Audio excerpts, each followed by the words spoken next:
औज़ुबिल्लाहिमिनश्शैतानिर्रजीम बिस्मिल्लाहिर्रहमानिर्रहीम अस्सलामु अलैकुम वरहमतुल्लाहि वबरकातुहू। नाज़रीन, आज आपको बताते हैं एक फल के बारे में जिसको अरबी में सफ़र जल कहते हैं, उर्दू में बेही कहते हैं और इंग्लिश में कोइस कहते हैं। जी, सफ़र जल एक ऐसा फल है जो नाशपाती और सेब से मिलता जुलता है और खाने में भी तकरीबन इसी के जायकों में आता है। नाज़रीन, सफ़र जल के बारे में अल्लाह के रसूल अलैहिस्सलाम ने फ़रमाया, उसका मफ़हूम है कि सफ़र जल खाया करो, ये तुम्हें दिल की बीमारियों से महफूज रखता है। सफ़र जल इंसान के पूरे जिस्म के लिए और जिस्म के तमाम अज़ा के लिए बहुत ज़रूरी है और बहुत ही ताकतवर चीज़ है। आप इस बात से अंदाज़ा लगाइए कि इंसान का दिल अगर मज़बूत है तो इंसान का तमाम सिस्टम जो है वो बेहतर चलता है, ज़्यादा डिपेंडेंट दिल पे होता है। तो आप अलैहिस्सलाम ने फ़रमाया सल्लल्लाहु अलैहि वसल्लम के सफ़र जल खाया करो, सफ़र जल दिल की बीमारियों से महफूज रखता है, सफ़र जल दिल को ताकत पहुँचाता है, सफ़र जल दिल को जो है वो सेहत अता करता है, ताकत अता करता है, दिल को कवी करता है सफ़र जल आपको बताते हैं कि इसको खाने के तरीके किस किस तरह से हैं। इसको ग्राइंड करके भी इसका जो है वो इसकी शेक बना के भी पिया जा सकता है, उसका भी बताते हैं कैसे शेक इसका बनाया जा सकता है। इसका जो है मुरब्बा बना के भी खाया जाता है, जो कोइस जैम के नाम से भी आता है, और पंसारी की दुकानों पे पंसारी इसको जो है वो रेड कलर के अंदर कन्वर्ट भी कर देते हैं रंग करके, तो ये लाल भी होता है। नॉर्मली ये हरा होता है, आपको तस्वीर में दिखाते हैं सफ़र जल किस तरह का होता है। तो सफ़र जल के बेइंतहा फ़वाइद हैं और सफ़र जल में इतनी ताकत होती है कि मफ़हूम है कि 40 आदमियों के बराबर इसको खाने से ताकत आती है। तो इतनी जब ताकत आएगी तो इंसान की आँखों के लिए, इंसान के दिमाग के लिए और इंसान के जिस्म के जितने पट्ठे हैं, मसल्स हैं, मस्कुलर पेन्स हैं, घुटनों में पेन है और जिस्म में कहीं भी दर्द है, तो वो तमाम सफ़र जल जो है वो तमाम कमज़ोरियों को दूर करता है और इंतहाई ताकत और तवाना एक्टिव जो है वो इंसान को बनाता है। सफ़र जल जो है वो आंतों की बीमारियों को ख़त्म करता है, अल्सर वगैरह आंतों में जो एलर्जी है, जैसे हमारे यहाँ कुछ लोग ख़ानदानों में बड़ी उम्रों के अंदर अगर हमारे यहाँ लोग मौजूद होते हैं तो उनको आंतों में एलर्जी हो जाती है या अल्सर हो जाता है, ज़ख़म हो जाते हैं, तो निज़ाम जो है पेट का निज़ाम अच्छा नहीं चल रहा होता, तो अगर वो सफ़र जल का इस्तेमाल करें तो उसके फ़वाइदों में ये भी शामिल है कि आंतों को फ़ायदा पहुँचाता है और जिस्म से जो है वो अल्सर को ख़त्म करता है। और सफ़र जल जो है वो अगर हामला ख़वातीन इसको इस्तेमाल करें अपने हमल के दौरान तो मफ़हूम हदीस है कि बच्चे खूबसूरत पैदा होंगे और ये जन्नत का फल है। और इसकी ख़ुसूसियत ये है कि सफ़र जल उगाया नहीं जाता, ये ऑटोमेटिक भी उगना शुरू हो जाता है, सफ़र जल जो है। जितने भी अम्बिया अलैहिस्सलाम दुनिया में आए हैं तमाम को अल्लाह ने जो है सफ़र जल अता किया और ये जन्नत का फल जो है वो सबको खिलाया। तो आप इस बात से अंदाज़ा लगा लें कि ये कितनी ताकतवर चीज़ है और कितनी इंसान के लिए ज़रूरी चीज़ है सफ़र जल को जो है इसको कद्दूकश भी कर लिया जाता है। इसे काट लें, पहले इसके छिलके उतार लें, इसको खाने के तरीके काट लें, इसको छिलके उतार लें, इसको कद्दूकश कर लीजिए और कद्दूकश करने के बाद जो है इसमें हस्बे ज़ायक़ा शहद मिलाइए। वो हज़रात जिन्हें शुगर नहीं है तो इसका वो मीठा मुरब्बा भी बना सकते हैं। शहद अगर इस्तेमाल ना करें तो शहद की जगह चीनी इस्तेमाल कर सकते हैं। इलायची पाउडर इसके अंदर खुशबू के लिए इस्तेमाल कर सकते हैं। ये मीठा भी होता है, ये खट्टा मीठा भी होता है और ख़ाली खट्टा भी होता है। तीनों तरह से सफ़र जल जो है वो मार्केट के अंदर मौजूद होता है और बहुत ही अच्छी चीज़ है। और इसको जो है इलायची पाउडर इसमें डालें और इसको जो है ग्राइंड करके इसका सफ़ूफ़ भी बनाकर इस्तेमाल किया जा सकता है। सफ़ूफ़ बना के रख लें, इसको कद्दूकश कर लें, उसके बाद जो है इसे शहद में मिलाएं या चीनी में मिलाएं और इलायची पाउडर हस्बे तौफीक जो है वो 1 चमचा इसके अंदर यूज़ कर लें। जितनी क्वांटिटी में सफ़र जल आप ले रहे हैं उस हिसाब से, और फिर इसको ग्राइंड करके इसको सफ़ूफ़ बना के भी रोज़ाना इस्तेमाल किया जा सकता है।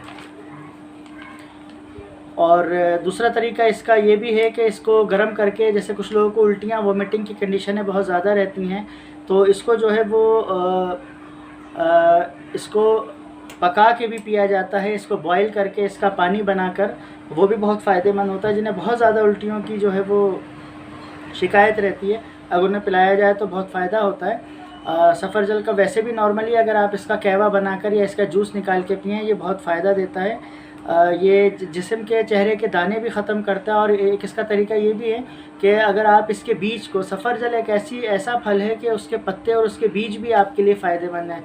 अगर इसके बीज जो होते हैं उन बीजों को 6, 7, 8 या 4-5 बीजों को रात को पानी में किसी कटोरी में भिगो दें आप, और भिगोने के बाद जो है वो सुबह जो है, लेकिन याद रखिएगा सुबह उठने के बाद जो है वो सुबह उठने के बाद पहले नीम गर्म पानी पीजिएगा ताकि पेट की सफाई हो, और उसके बाद जो है वो बीजों को चमचों से अगर आप खा जाएं तो ये बेइंतहा फ़ायदेमंद होता है, और जो है वो दाने और तेज़ाबियत को ख़त्म करता है, और कब्ज़ कुशा भी होता है इसके साथ साथ। और एक चमचा भी अगर खा लें इनके बीजों को तो ये बहुत बेहतर है। लेकिन अच्छा, एक बात हमेशा याद रहे कि सफ़रजल भरे पेट पर नहीं खाया जाता।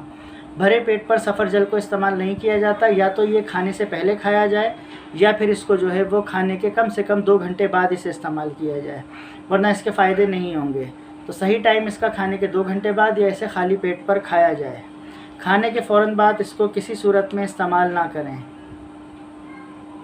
और इसका जो है वो सफ़रजल का जो है वो इसको जो है इसके स्मॉल पीसेस लेके सफ़रजल को जो है, यानी कुइस को, सफ़रजल को इंग्लिश में कुइस कहते हैं, तो इसको आप जो है वो ग्राइंड करने के लिए जग में डालिए, जो ग्राइंडर का जग होता है, और 10-15 गुलाब की पत्तियां लीजिए और इसको जो है फिर ग्राइंड कर लीजिए।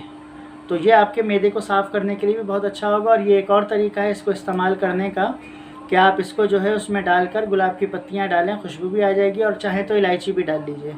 तो गुलाब की पत्तियां, इलायची, गुलाब की पत्तियां भी जो है बहुत मुफीद होती हैं खाने में।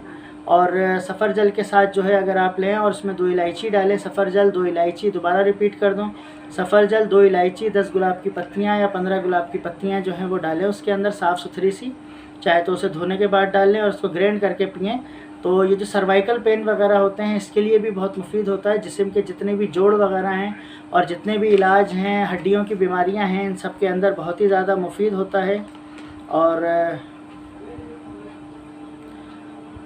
छिलका उतार कर इसका इस्तेमाल करें, ज़्यादा बेहतर है। ये सेब की तरह खाया भी जा सकता है, नाशपाती जैसा होता है, लोग इसे खाते भी हैं।